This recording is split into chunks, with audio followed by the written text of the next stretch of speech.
మీ విశ్వాసమునకు కలుగు పరీక్ష. I always question, why do you do what you do? ఒక మాటలో చెప్పాలంటే, పనులు చేసినప్పుడు వారు ఏదైనా తేడా పడుతుంది, ఒకటే అడుగుతుంది, ఎందుకు చేస్తున్నా పని అడుగుతుంది, ఎందుకు చేస్తున్నా, what is agenda that your work? దేవుడు శోధన నీకు అనుమతిస్తున్నాడంటే మనం ఆనందించాలట.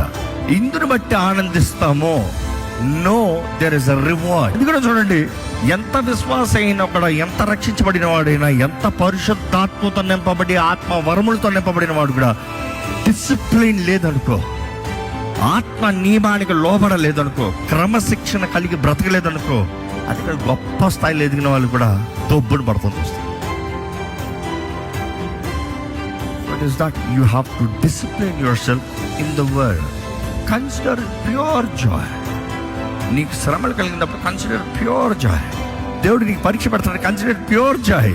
నీకు శ్రమ దేవుడు పెడతాం, నీకు కష్టం దేవుడు పెడతాం, నీలో నుండి ఈ ఓర్పు, ఈ సహనం బయటికి రావాలి. నీవు కానీ ఈ ఓర్పు సహనంని కలిగి ఈ పని ముగించావు అనుకో, ఈ పరీక్షను జయించావు అనుకో, దానికి తగ్గ ఫలం, రివార్డ్ ఉంది. ఆ రివార్డ్ గొప్పది. మన దేవుడు అన్ని విషయాల్లో మేలే చేస్తాడండి. ఆయన కీడు ఉద్దేశించే దేవుడు కాదు, మేలు జరిగించేది. మన విషయంలో ఆయన అన్ని, ఆయనను ప్రేమించు వారికి, ఆయన సంకల్పం చొప్పున పిలవబడిన వారికి ఆయన సమస్తము సమకూర్చి జరిగిస్తాడు.